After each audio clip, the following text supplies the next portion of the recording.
Oitavo dia das nossas meditações sobre a vida e obra de conversão de São Francisco de Assis.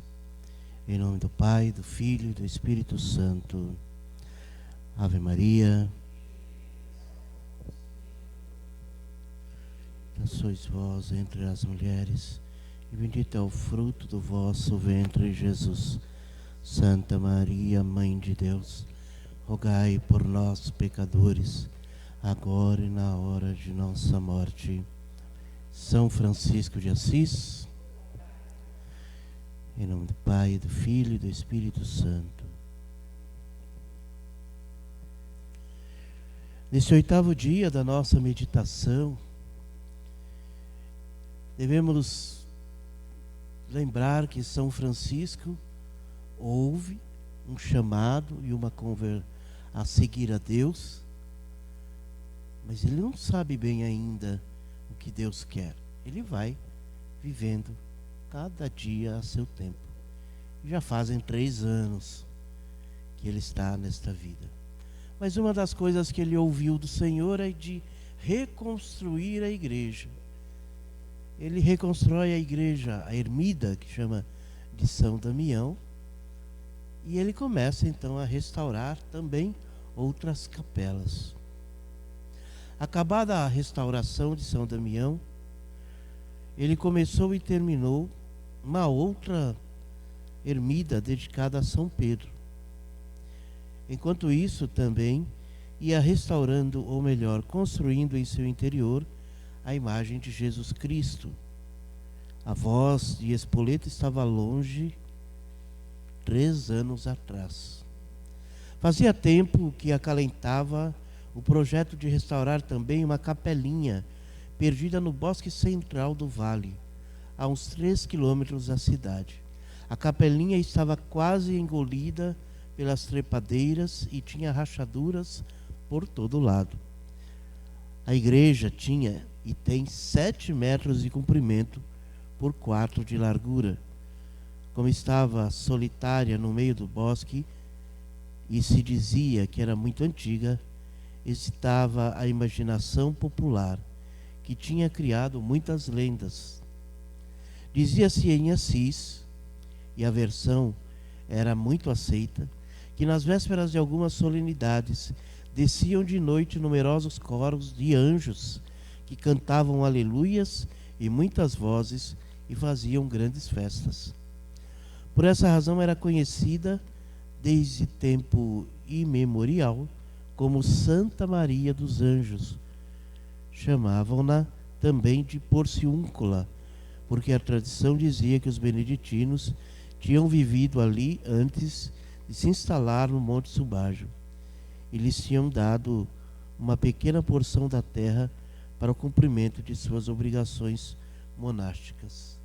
Santa Maria dos Anjos, a Porciúncula, vai ser um grande sinal na vida de Francisco, que lá na frente nós vamos ouvir falar bem. Guarde então esse nome, Santa Maria dos Anjos, a Porciúncula. Então Francisco restaurou essa igreja, essa ermida de 7 metros. A obra seguia. No começo o irmão pernotava em São Damião, mas logo ficou muito seduzido pelo encanto daquele ambiente do bosque e resolveu ficar na ermida solitária dia e noite. Para sua completa satisfação, a meia hora de caminho estavam os prediletos de seu coração, os leprosos, e não muito mais longe tinha a cidade para mendigar o pão de porta em porta. Nesse ir e vir, haveria de encontrar-se, sem dúvida, com seus queridos e velhos amigos, os mendigos. Em resumo, na Porciúncula tinha tudo: Deus, os pobres, o bosque.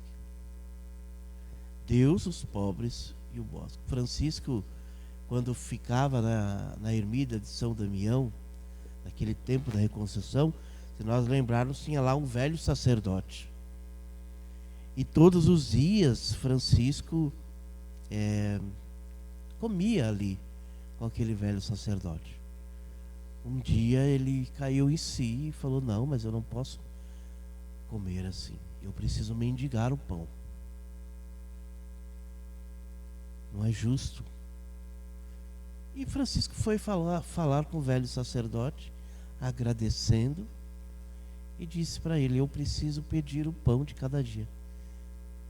E Francisco foi um homem que então deixou a segurança da alimentação na vida dele para mendigar. Aquilo que ele ganhasse é aquilo que ele iria comer.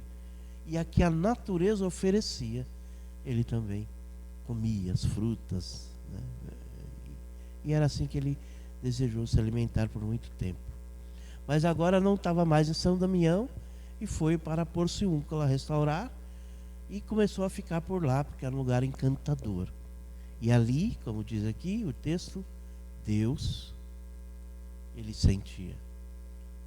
Ele tinha Deus, ele tinha os pobres, ele tinha os bosques. Ele passava também naquele lugar muitas horas, às vezes noite inteira, pronunciando com voz suave e maravilhada, lentamente e com espaços de silêncio, estas palavras: Senhor meu Deus, Senhor meu Deus. Só dizia isso, cada vez mais pausadamente. Depois se prostrava de bruços com os braços estendidos, submerso na substância do mundo, e ficava calado. Ou melhor, a adoração nunca era tão profunda como nesse momento em que não dizia nada. São Francisco era o homem do silêncio também e de uma contemplação a Deus, que ali na Porciúncula favoreceu muito a sua vida de oração. Dizia Francisco que só os pobres são capazes de descobrir admirados as insondáveis riquezas da criação. Louvado sejas, meu Senhor, pela libertadora e santa Senhora Pobreza. A experiência de Francisco com os pobres vai acompanhar ele, e sobretudo os leprosos, durante toda a sua vida. Havia épocas do ano em que não precisava ir à cidade mendigar alimentos. O próprio Senhor preparava-lhes a comida no bosque. Conforme as estações, alimentava-se de morangos silvestres, de amoras dos espinheiros, de brotos tenros de árvores primaveris, das raízes de algumas plantas. É importante a gente pensar, agora Francisco está ali, nessa experiência com Deus, trabalhando, construindo restaurando uma igreja e contemplando ali o que Deus pode lhe dar naquele bosque. A cada fruta que comia, principalmente quando eram grandes, dizia alto: obrigado, meu Senhor. E voltava satisfeito para a ermida, pensando que o ser humano transformou a vida numa enorme complicação, quando poderiam viver tão simplesmente da Mãe Terra. Um dia, Francisco deparou ali no bosque com um fenômeno curioso. Sobre o pasto verde estava aberta uma longa fenda com o fio de uma espada. O irmão se agachou para observar de perto. Era um caminho feito pelas formigas que iam e vinham em sua faina. Ajoelhou-se e se inclinou para observar de pertinho aquela maravilha. Ficou assombrado com tanta atividade. As formigas carregavam às costas folhas 5 ou 6 vezes maiores que seu corpo. Trabalhavam incansavelmente numa organização impecável, em perfeita irmandade. Saíam das galerias subterrâneas e para lá voltavam com sua carga. Cheio de admiração, o irmão exclamava suavemente: Senhor, Senhor. Na formiga, Francisco refletia, meditava. E veja que ele ficou maravilhado com o que as formigas faziam. Quando ele via aquele caminho de formiga carregando. Que bonito! Que maravilha, Senhor! Ele se alegrou com aquilo. Mas até na vida de Francisco vem o devaneio, vem outros pensamentos. Depois, sem perceber e sem querer, começou a pensar que toda aquela maravilha de organização e trabalho era só para fazer provisão de comida para o futuro. Achou que todo aquele esforço escondia alguma coisa de avareza e muita falta de fé. Principalmente achou que essa conduta era contrária à opinião de Jesus, que disse que bastava a cada dia a sua preocupação. Olha só. Daí então ele reflete, e não é tão maravilhoso assim o que a gente faz. Vamos nos chamar de formiga agora. Não é tão maravilhoso assim a nossa organização e o nosso trabalho. E ele começa a refletir isso. Jesus dizia que bastava a cada dia a sua preocupação. Sua admiração pela formiga, então, esfriou. Não admiro mais tantas o que as formigas fazem. E quando começou a ser assaltado por sentimentos contrários às formigas, levantou-se depressa para não ceder à tentação e foi para a ermida dizendo em voz alta: está tudo certo. Ele começou a perceber que ele estava realizando um julgamento. Ele não queria julgar as formigas. Pelo caminho ia pensando: não posso permitir que nessa harmonia universal a minha presença com pensamentos e sentimentos hostis seja um acorde destoante. Reconciliação, sim. Conflito, não. O amor une. A aversão separa. E a admiração é o pórtico do amor, pensava Francisco. É interessante. Reconciliação, sim. Conflito, não. Imagine se a gente pensar nisso. Olha, ele não brigou com ninguém. Ele não falou com ninguém. Mas veio um pensamento sobre a atitude da formiga. Então Francisco era um homem muito dado a ser justo, inclusive nos seus pensamentos.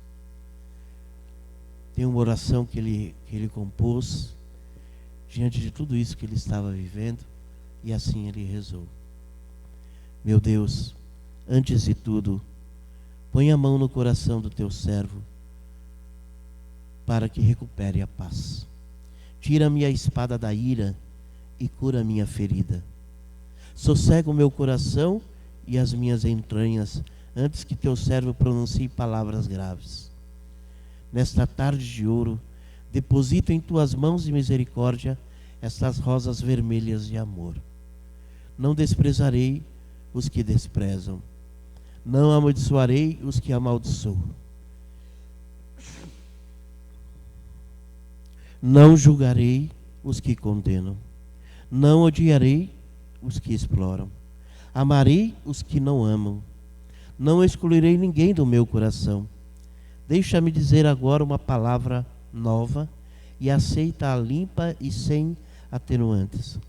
Meus preferidos serão os preteridos. Quanto mais marginalizados pela sociedade, mais promovidos serão em meu coração. Na medida em que forem menores os motivos para serem apreciados, tanto mais serão amados por mim. Amarei principalmente os não amáveis.